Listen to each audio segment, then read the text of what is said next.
வெண்முரசு. வெய்யோன் 20. பகுதி 3. சிறைப்பெருந்தாள் 8. வாசிப்பது சந்தீப். நாணெழுத்து இறுக வளைத்து விற்களென 12 பாய்கள் தென்கிழக்கு நோக்கி தொடுத்து நின்ற விரைவு படகு திசை சரியும் வெண்பருந்தின் அசைவின்மையை கொண்டிருந்தது. தொலைவில் பச்சை தீற்றலென இழுபட்டு மெல்ல சுழன்ற கரைகளே விரைவை காட்டுவனவாக இருந்தன. குடவீணை நரம்புகளென செவிக்கேள்வியின் கீழ்கோட்டில் விம்மி அதிர்ந்து கொண்டிருந்த பாய்வளங்களை கைகளால் பற்றி குனிந்து கர்ணன் அருகே வந்த துரியோதனன், இன்னும் விரைவை கூட்டலாகாதா என்றான். அஸ்தினபுரியின் உச்ச விரைவு இதுவே. வீதர் படகுகள் சில இதைவிட விரைவாகச் செல்லும் என்று அறிந்திருக்கிறேன். அவை கங்கையில் செல்லுமா என்று தெரியவில்லை என்றான் கர்ணன். பொறுமையின்மையுடன் திரும்பி தொடுவானை நோக்கியபின் நீர்க்காற்றில் அரைக்கப்பட்டு முறுக்குமுள் தொகுதியென ஆகியிருந்த இழுவடங்களை கையில் பற்றி உடலை நெளித்தபின் நெடுநேரம் சென்று கொண்டிருக்கிறோம் என்று தோன்றுகிறது என்று துரியோதனன் சொன்னான். நாம் கிளம்பி 3 நாழிகைகளே ஆகின்றன. இன்னும் சற்று நேரத்தில் படுகதிர்வேளை எழும் என்றான் கர்ணன். எப்போது தாமிரலிப்தியை அடைவோம் என்றான் துரியோதனன். காலைக்கரைக்கிருட்டுக்கு முன்பு என்று கர்ணன் சொன்னான். வெள்ளி முளைக்கையில் நாம் ராஜபுரத்திற்குள் நுழைந்திருக்க வேண்டும். துரியோதனன் திரும்பி, தாமிரலிப்திக்குள் நுழைகிறோமா என்றான். இல்லை என்றான் கர்ணன். அங்கு நுழைந்து வெளியேறுவது கடினம். வணிகத் துறைமுகமாயினும் விரிவான காவல் ஏற்பாடுகள் அங்குண்டு.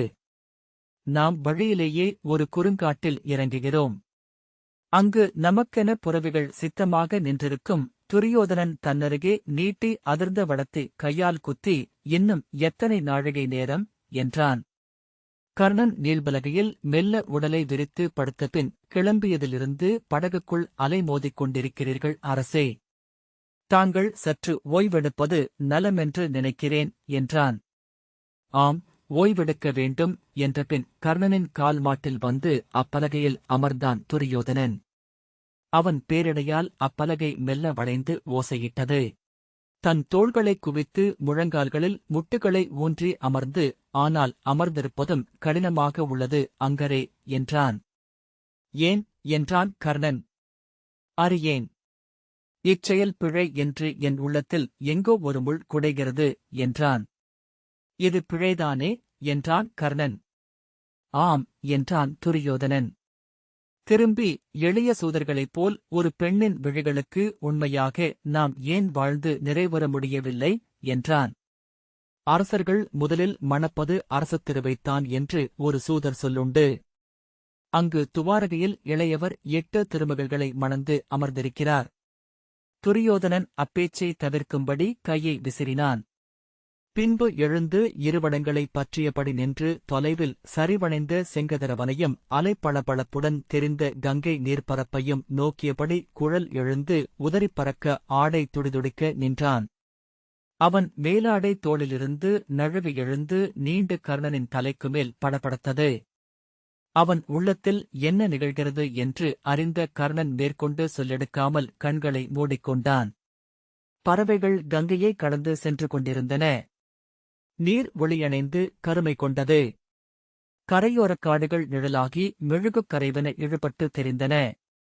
மிகத் தொலைவிலெங்கோ ஒரு யானையின் குரல் எழுந்தது. நீர்ப்பரப்பிலிருந்து மீன்கள் துள்ளி எழுந்து ஒளிமின்னி விழுந்து அலைவட்டங்களை உருவாக்கின.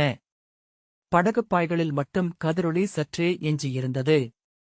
விரல்களுக்குள் தெரியும் விளக்கின் ஒளி கசிவென. உள்ளறையிலிருந்து மேலே வந்த சிவதர் தலைவணங்கி நின்றார். துரியோதனன் திரும்பி, சொல்லும் என்றான். தேவைக்கு மேல் விரைவிலேயே சென்று கொண்டிருக்கிறோம்.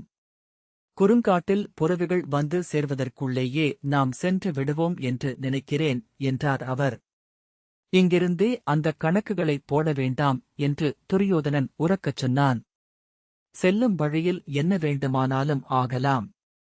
ஆற்றடை குறைகள் அருகே நீரின் விரைவு குறையும். சுழல்கள் இருந்தால் அதைக் கடந்து போகவே அரை நாழிகை ஆகிவிடும். இன்னும் விரைவாக செல்வதே நல்லது. சிவதர் ஒன்றும் சொல்லவில்லை. கர்ணன் திரும்பி, கங்கையில் பலமுறை வந்துளீரா என்றான். ஆம், இப்பாதையில் பலமுறை வந்துளேன் என்றார் சிவதர். அவர் செல்லலாம் என்று துரியோதனன் தலையசைத்தான். தாங்கள் இருவரும் படுத்துத் துயில்வது நன்று என்று எண்ணுகிறேன். ஏனெனில் அன்று சென்றதுமே புறவிக் கால்களின் உயரெல்லை விரைவை நாம் அடைந்தாக வேண்டும்.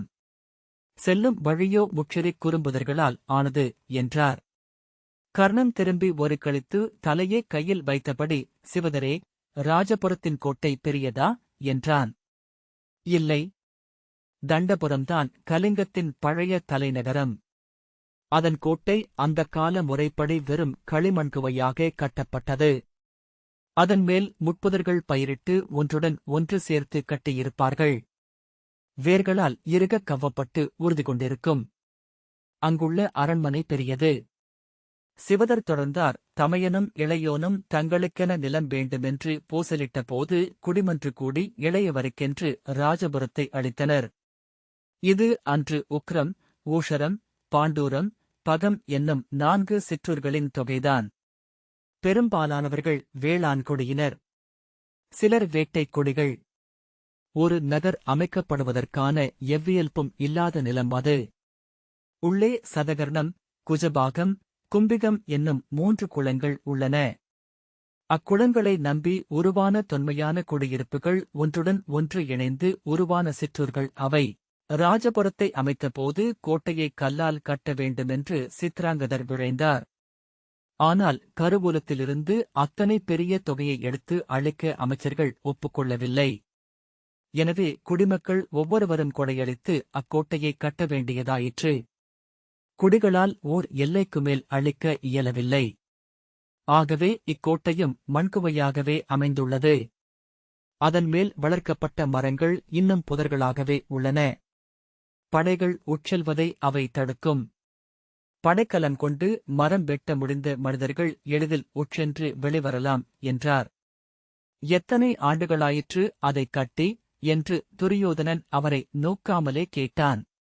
18 ஆண்டுகள். 2வது இளவரசி சுப்ரியை பிறந்த 3வது வாரத்தில்தான் கோட்டைப் பணிகள் முடிந்து பெருவாயில் பூசணைகள் நடந்தன. அன்று அங்கநாட்டரசருக்கும் அழைப்பிருந்தது. கோட்டைத் திறப்பு நாளன்று அக்கோட்டை மேலும் சில வருடங்களில் கல்லால் எடுத்துக் கட்டப்படும் என்று சித்ராங்கதர் சொன்னார்.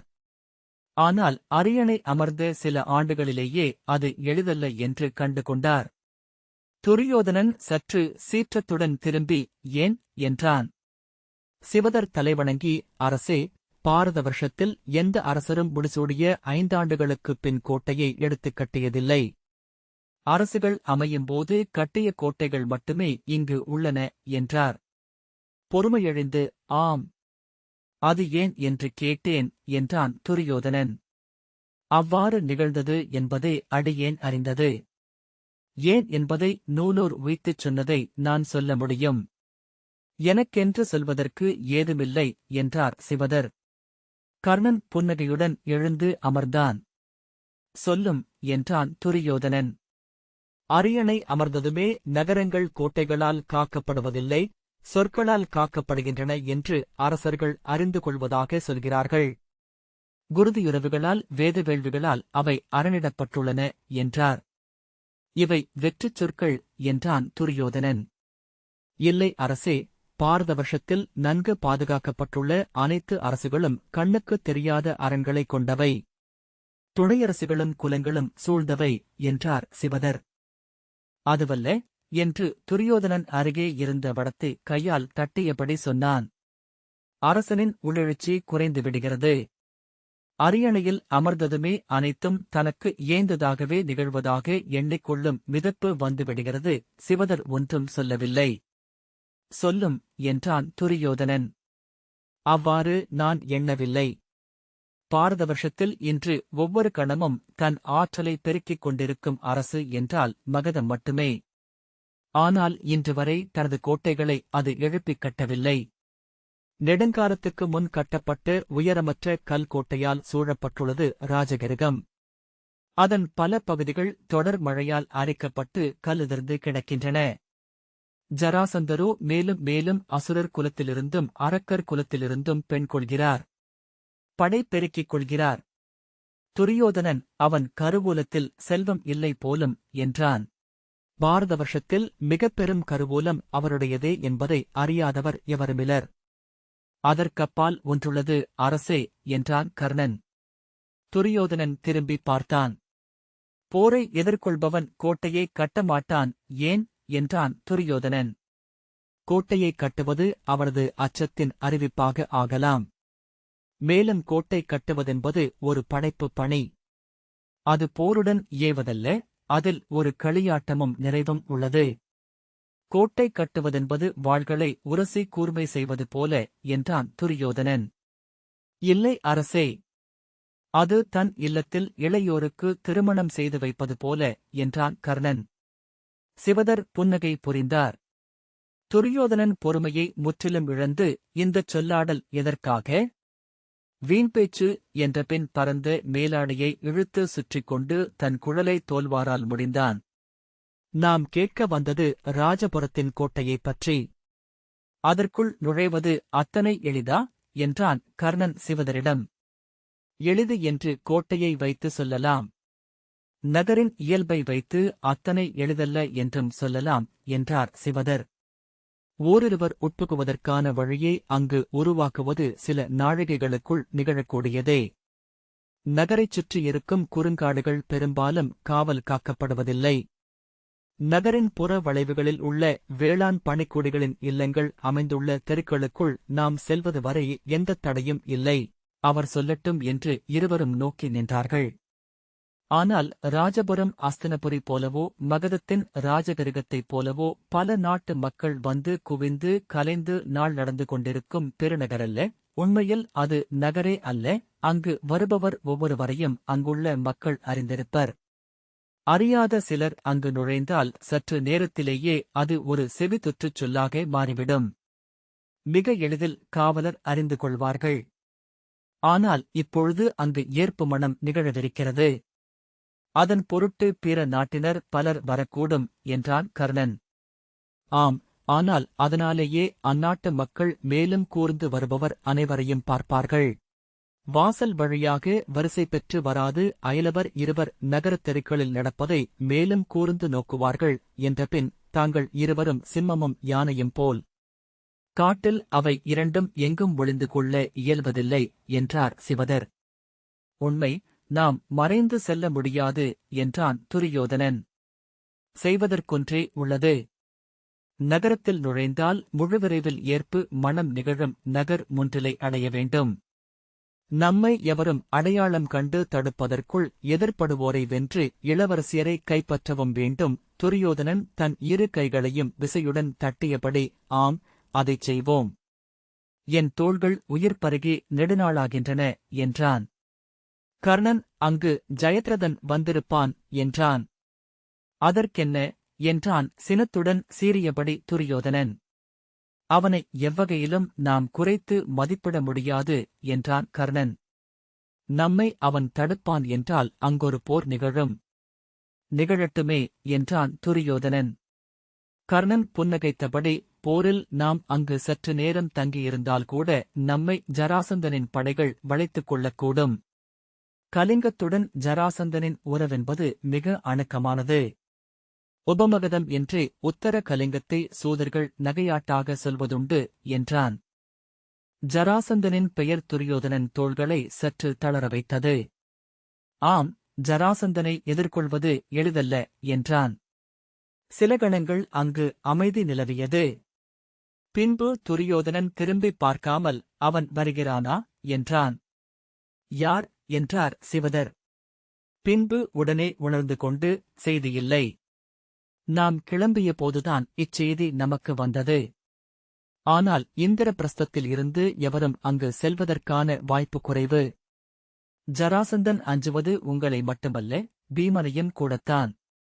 கலிங்க இளவரசிகளை பாண்டவர் அடைவதை அவர் விரும்ப மாட்டார் என்றார். துரியோதனன் திரும்பி, இவ்விரு பெண்களையுமே ஜராசந்தன் கொள்வதாகத்தான் திட்டமா என்றான். அவ்வண்ணம் இல்லை. மூத்தவரை ஜராசந்தனும் இளையவரை ஜெயத்ரதனும் கொள்வதாகத்தான் ஒற்றர் சொல் சொன்னது என்று சிவதர் சொன்னார். இளையவர் ஜெயத்ரதன் மேல் அன்புடன் இருப்பதாகவும் தன்னை கொண்டு செல்லும்படி செய்தி ஒன்றை அவருக்கு அளித்ததாகவும் சூதர் சொல் உலவுகிறது. ஆனால் இதெல்லாம் சூதர்களை உருவாக்கும் கதைகளாக இருக்கலாம். பல சமயம் இக்கதைகளை உருவாக்கும் பொருட்டே சூதர்கள் ஏவப்படுவதும் உண்டு. ஜெயத்ரதருக்கு கலிங்க மணவுறவால் நேட்டம் என ஏதுமில்லை. அத்தனை தொலைவுக்கு அவர் அரசோ வணிக வழிகளோ வருவதில்லை. துரியோதனன் இருகைகளையும் விரித்து உடலை நெளித்தபடி போர் புரியலாம். போருக்கு முந்தைய இக்கணங்கள் பேரிடை கொண்டவை என்றான். கர்ணன், அரசே, நாம் ஈடுபட்ட அனைத்து போர்களிலும் தங்களின் இப்பொறுமையின்மையால் இழப்புகளை சந்தித்துள்ளோம் என்றான். ஆம் என்றபடி துரியோதனன் தலையை அசைத்து, ஆனால் இதில் நாம் ஒன்றும் செய்வதற்கில்லை என்றான். எங்கும் வேட்டை என்பது பொறுமையின் கலையே என்றான் கர்ணன். சிவதர், தாங்கள் ஓய்வெடுக்கலாம் அரசே என்றார். மது கொண்டு வரச் சொல்லும். யவன மது வேண்டாம். உள்ளெறியும் இங்குள்ள மது. கர்ணன் கையசைத்து மது வேண்டாமென்றான். மது நாளை காலையில் நம்மை கருத்து முழங்கச் செய்யக்கூடும் என்றான் கர்ணன். மதுவால் நான் ஒருபோதும் களைப்படைவதில்லை என்று துரியோதனன் சொன்னான். களைப்படைய மாட்டீர்கள். உங்கள் உடல் களைப்படையாதது என்றான் கர்ணன். உள்ளம் பொறுமை இழக்கும். நாம் செல்வது நுணுக்கமான ஓர் ஆடலுக்காக என்று நினைவு கூறுங்கள். துரியோதனன், மதுவின்றி இவ்விரவில் என்னால் துயில முடியாது என்றான். சிவதர், துயில வேண்டியதில்லை. படுத்துக் கொண்டால் போதும். உடல் ஓய்வு பெற்றாலே அது அரையளவு துயின்றது போல என்றார். தலையசைத்த பின் அவர் செல்லலாம் என்று துரியோதனன் கையை காட்டினான். தலைவணங்கி சிவதர் பின்னால் காலெடுத்து வைத்து அறைக்குள் சென்றார். வடத்தில் சாய்ந்து விரைந்தோடிக் கொண்டிருந்த கரையின் கரிக்கோட்டை பார்த்தபடி, நாம் எங்கு வந்திருக்கிறோம் என்றான் துரியோதனன். இவ்விரைவில் கரைகள் ஒரு கணக்கே அல்ல, விண்மீன்கள் இடம் சொல்லும். அணுகிக் கொண்டிருக்கிறோம் என்றான் கர்ணன். விண்மீன்களை அண்ணாந்து நோக்கியபடி சற்று நேரம் நின்றதும் மெல்லிய பெருமூச்சுடன் துரியோதனன் கேட்டான். அங்கரே, பானுமதியின் உள்ளம் இப்போது எதை எண்ணிக் கொண்டிருக்கும்? அவ்வினாவால் சற்று அதிர்ந்த கர்ணன், அதை எப்படி சொல்ல முடியும் என்றான். ஆம், நாம் ஆண்கள் வென்று தோற்று ஆடும் இந்த களத்தில் பெண்களுக்கு இடமே இல்லை. யானைப் படைகளுக்கு நடுவே மான்கள் போல அவர்கள் இவ்வாடலுக்குள் வந்து நெறிப்படுகிறார்கள். கர்ணன், பிடியானைகளும் உண்டு என்றான். துரியோதனன் வெடித்து நகைத்தபடி திரும்பி அவனைப் பார்த்து, ஆம், உண்மைதான். இவ்வாடலை நம்மைவிட திறம்பட ஆடும் பெண்கள் உள்ளனர் என்றான். கர்ணன் புன்னகைத்தான். பின்பு நீள்மூச்சு விட்டு, பானுவை எண்ண என் உள்ளம் மேலும் மேலும் நிலையழுகிறது என்றான். கர்ணன், அதை இனிமேல் எண்ணிப் பயனில்லை அரசே. கலிங்க அரசி பானுவை தன் தமக்கையாக ஏற்றுக்கொள்ளக்கூடும். பானு எவரிடமும் சென்று படியும் இனிய உள்ளம் கொண்டவள் என்றான். துரியோதனன், ஆம், அவ்வண்ணம் நிகழ வேண்டும் என்றான். கர்ணன், உங்கள் இருபக்கமும் நிலைமைகளும் திருமகளும் என அவர்கள் இருவரும் அமர்ந்திருக்கக்கூடும் என்றான். எரிச்சலுடன் கையசைத்து, நான் திருமால் அல்ல என்றான் துரியோதனன். நான் அன்னை மடி தேடும் எளிய குழந்தையாகவே இதுநாள் வரை அவளிடம் இருந்திருக்கிறேன். இளைய அன்னை ஒருத்தி இருக்கட்டுமே என்றான் கர்ணன். இருந்தால் நன்று. ஆனால் அவ்வண்ணம் நிகழ்வதற்கு வாய்ப்பே இல்லை. நேற்றெல்லாம் அதைத்தான் எண்ணிக்கொண்டிருந்தேன். எங்கேனும் இரு மனைவியர் உளமொத்து ஒரு கணவனை ஏற்றுக்கொண்டதாக நான் அறிந்ததேயில்லை. அவர்களிடையே அழியா பூசலே என்றுமுள்ளது. ஏனெனில் பெண்கள் எவரும் முழுதும் மனைவியர் அல்லர். அவர்கள் அன்னையர். தங்கள் மைந்தர்களின் முடியுரிமை என்னும் எண்ணத்தை என்று அவர்கள் அடைகிறார்களோ அன்று முதல் வழியில் வாழேந்தத் தொடங்குகிறார்கள். அமைதியற்ற உள்ளத்துடன் தங்கள் அரண்மனைக்குள் சுற்றி வருகிறார்கள். கர்ணன், அதை இப்போது எண்ணுவதில் பயனில்லை. நாம் அரசு சூழ்வதை மட்டுமே எண்ண முடியும். அரசர்கள் களத்தில் குருதி சிந்த வேண்டும், குடும்பங்களில் விழிநீர் சிந்த வேண்டும் என்பார்கள் என்றான். துரியோதனன், நீர் அதைப் பற்றி எண்ணியதில்லையா அங்கரே என்றான். கர்ணன் கரிய நீர்ப்பெருக்கென கடந்து சென்று வானில் மிதந்து கொண்டிருந்த விண்மீன்களை பார்த்துக் கொண்டிருந்தான். என்றான். விருஷாலிக்கு இணையென ஒருத்தியை கொண்டு வரப்போகிறீர்கள். அதைப் பற்றி என்றான் துரியோதனன். இல்லை என்றான் கர்ணன். சினத்துடன் திரும்பி, ஏன்? அவள் எளிய பெண் என்பதனாலா என்றான் துரியோதனன். கர்ணன் எளிய பெண்தானே என்றான். யார் சொன்னது? உமக்கும் எனக்குமான உறவுக்கும் அப்பால் அவளுடன் எனக்கோர் உறவுள்ளது. என் தங்கை அவள் என்றான். அதை நான் அறிவேன் என்றான் கர்ணன். பின்பு என்றபடி துரியோதனன் அணுகினன். அவளைப் பற்றி நீ பொருட்டின்றி பேசுகிறாய் கர்ணன். நான் சொன்னது நடைமுறை உண்மை. பானுமதி உயர்ந்த எண்ணங்களால் உந்தப்பட்டு இணைவி ஒருத்தியை ஏற்க ஒப்புக்கொண்டிருக்கிறாள். உயர்ந்த எண்ணங்கள் காலை ஒளியில் பொன்னென மின்னும் முகில்களைப் போல மிகக் குறுகிய பொலிவு கொண்டவை. விருஷாலி நடைமுறை உண்மையிலிருந்து இம்முடிவை ஏற்றுக்கொண்டவள். எனவே நான் இன்னொருத்தியை கைப்பற்றியே ஆக வேண்டும். இத்தகைய முடிவுகள் மலைப்பாறைகளைப் போல நமது விருப்பு வெறுப்புகளுக்கு அப்பால் அவை என்றுமென நின்று கொண்டிருக்கும் என்றான். எல்லாவற்றையும் இப்படி எண்ணங்களாக வகுத்து அமைத்துக் கொள்வது எனக்கு சலிப்பூட்டுகிறது என்றபடி தொடையில் தட்டினான் துரியோதனன். ஏன் இப்படி சொற்களை அடுக்கிக் கொண்டே இருக்கிறோம்? கர்ணன், மனிதர்கள் சொற்களால் தங்களுடைய உலகை உருவாக்கிக் கொள்கிறார்கள். நாம் வாழும் நகரங்களும் கோட்டைகளும் அரண்மனைகளும் உண்ணும் உணவும் உடைகளும் முடியும் கோலும் அனைத்தும் சொற்களால் ஆனவையே. அச்சொற்களுக்கு ஒரு நீட்சி. எனவே பருப்பொருட்கள் வெளியே உள்ளன. இது அமரநீதியில் உள்ள சிற்றொடர். விதுரரிடம் கேட்டால் மொத்தத்தையும் சொல்வார் என்றான். விடும். இனி அச்சொற்களை கேட்க நான் விரும்பவில்லை என்றான் துரியோதனன். ஏன் என்றான் கர்ணன். அச்சமூட்டுகின்றன. இச்சொற்களைக் கொண்டு எவற்றை விளக்கிவிட முடியும்? எச்செயலையும் குற்ற உணர்வின்றி ஆற்ற முடியும் கூர் சொல்லேந்தியவனைப் போல அச்சத்துக்குரியவன் எவருமில்லை என்றபின் நான் உள்ளே சென்று படுத்துக் கொள்ளப் போகிறேன் என்றான் துரியோதனன். வேண்டாம் என்றான் கர்ணன். ஏன் என்று துரியோதனன் கேட்டான். உள்ளே சென்றால் நீங்கள் மது அருந்துவீர்கள். இங்கு படுத்துக் கொள்ளலாம் என்றான். இங்கா என்றபடி நீள்பலகையில் ஓசையுடன் அமர்ந்து கொண்டான் துரியோதனன். மெல்ல உடலை நீட்டிக்கொள்ள பலகை முனகி வளைந்தது.